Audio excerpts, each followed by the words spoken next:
this thing visited the area. The wife could hear it moving around out in the darkness in the moonlight. She saw this furry half man, half goat type creature.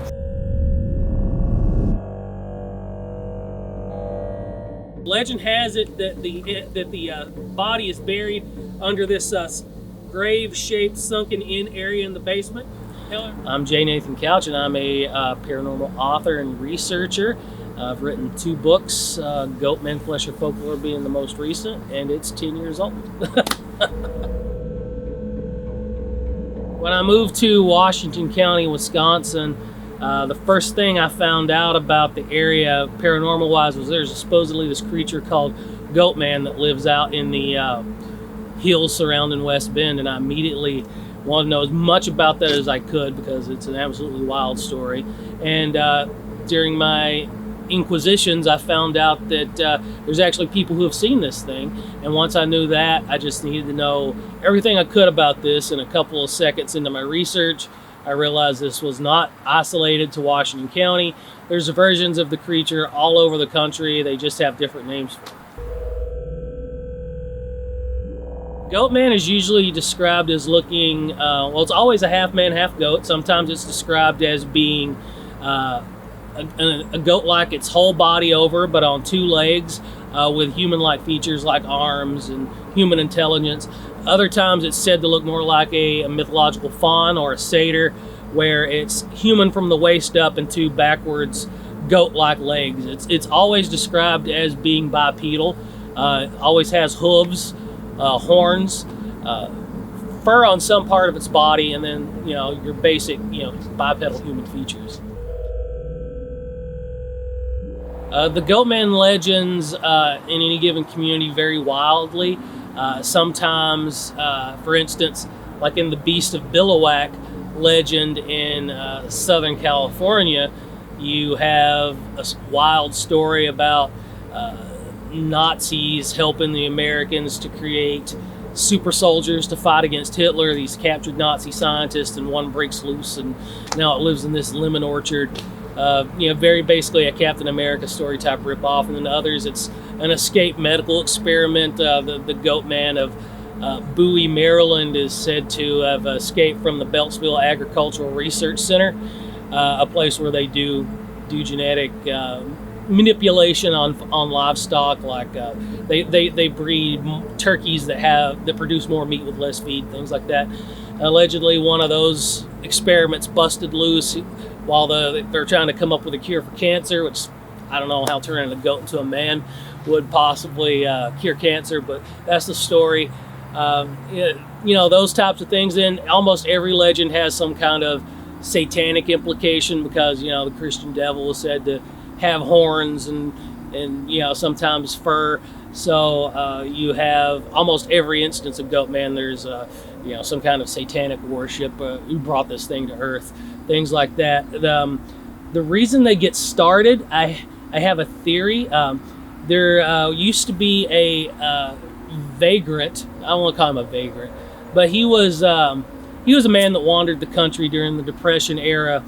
For decades, he would be pulled across the country in a wagon full of goats. They called him Goatman. And this gentleman visited every state in the Union except Hawaii multiple times. He did this for decades, and he would sell postcards. He did Christian ministry. He would sell postcards, and he used all the money he gathered from traveling around selling postcards of himself to build a church back in Florida. And he'd perform weddings when he was out roaming the countryside, and people would hear Goatman was coming through. They'd all rush out to see him be pulled through town.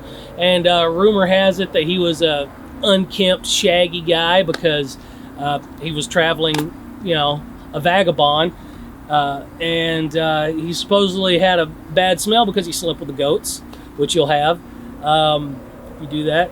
So I kind of have a theory that some of these things came about because, somebody goes out and they see Goatman when they're a kid, they get scared by it. They tell stories. The story turns into monster sightings, or maybe your older brother tells you about it and adds some elements to scare you, things like that. But then you do have sightings of things like this where this vagabond Goatman never visited, and there's really no urban legends in the community about it. So sometimes these things do just exist in a vacuum. The most famous Goatman legends in Wisconsin are both in Washington County. There's one associated with Kewaskum in the north of the county, where it's on Goatman Road, which is South Mill Road. In actuality, it's an old dirt road that goes back into the forest and dead ends.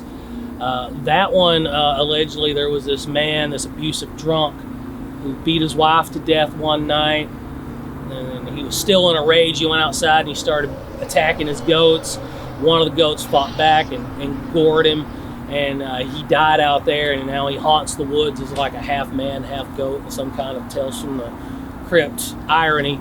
And then there's the Goatman legend, which is in the Hubertus Erin area outside of Hartford, where this couple was allegedly traveling along Hogsback Road, which is the road's real name because it's built on a winding glacial esker.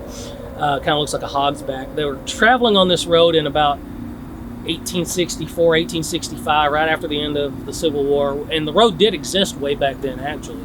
But this couple, whether or not they actually existed in real life, were traveling on this road. It was a Civil War soldier who had returned home, married his fiancee.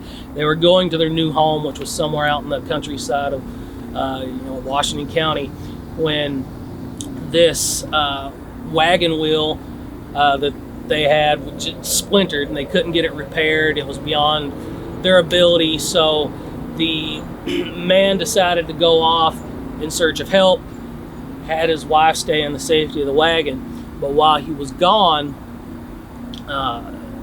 this thing visited the area. The wife could hear it moving around out in the darkness in the moonlight. She saw this furry half man, half goat type creature. She hid in the back of the wagon, and luckily for her, it never came for her, or never got any closer to the wagon. But by the time morning came, her husband still hadn't returned. So what happened was she decided she needed to get out of there. So she started down the road, try to find her husband or try to find some help. And then she saw this set of hoof prints in the dirt where she had seen the thing the night before, and it trailed off to this large tree. And she followed it. I don't know why. I don't know if that's a logical thing to do, but that's what she does in the story. And she follows it. It gets to this large tree, and she finds a puddle of dark liquid, and she looks up, and her husband is up in the tree dangling with his throat cut. So apparently by Goatman. There did used to be a tree on that road that was said to be the tree where the man's body was found. People used to hang dummies from it in effigy, and then in the 70s and early 80s there was pentagrams painted on it, and the state or someone ended up cutting it down because of the bad attention that it drew. So the tree's no longer there, but there are the road and the tree did exist at one point. Whether or not the Goatman murder or any murder took place there, I couldn't say.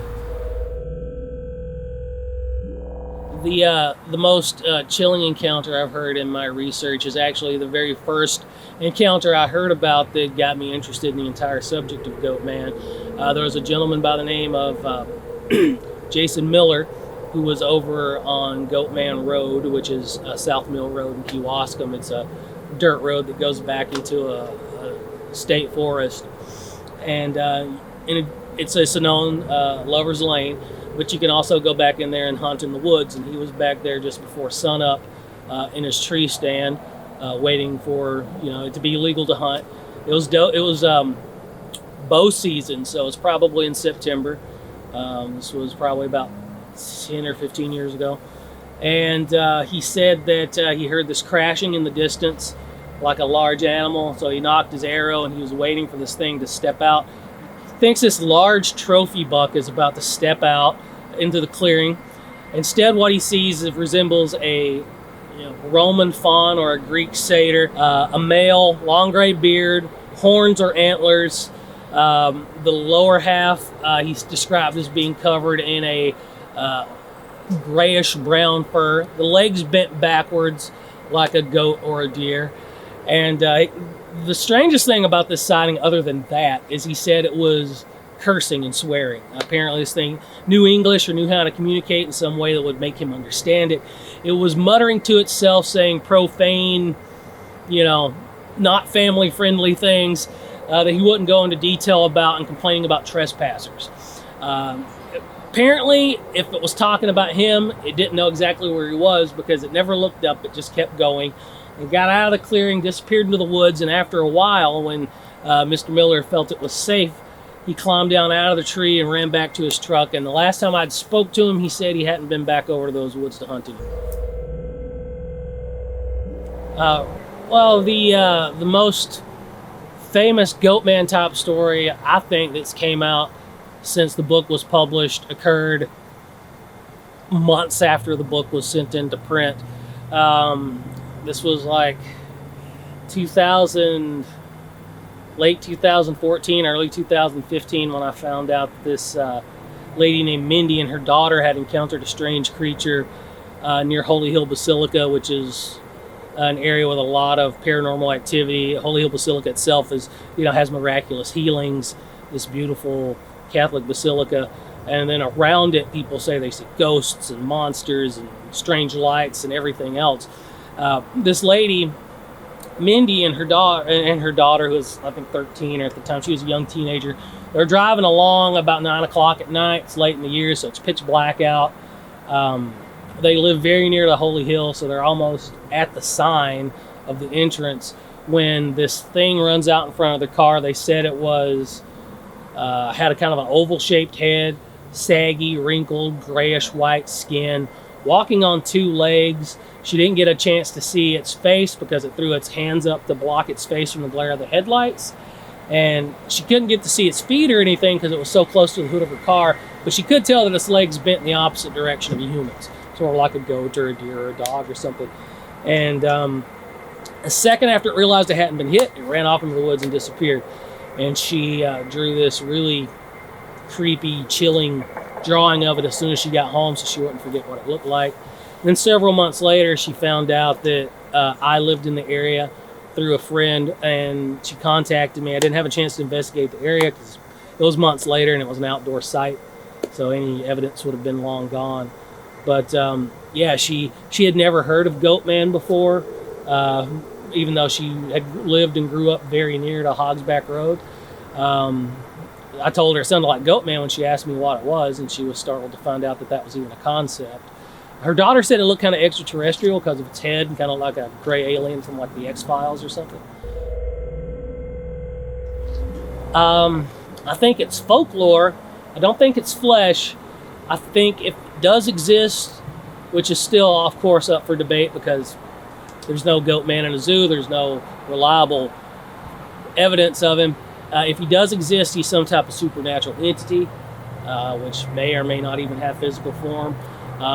People who see Goatmen in the old world, they say, those legends just say a woman was out for a walk and saw a fawn or a satyr cross an old Roman road. That's how they're described in the UK. So I think if, of course, fawns and satyrs are nature spirits from, old religions. I think if these things do exist, they're probably some type of nature spirit or some really far out concept that we haven't figured out or may never figure out. I do the downtown West Bend ghost walks. We have one coming up in September and October this year, and I'll also be a speaker in Louisville, Kentucky at Goatman Fest. It's their second year. Otherwise, just keep an eye out for me. My books are available on Barnes and Noble.com, Walmart.com, Amazon.com, any brick and mortar. Barnes and Noble can get it for you if it's not on the shelf. Otherwise, check the internet at jnathancouch.com when I get new Goatman stories that go up on the blog.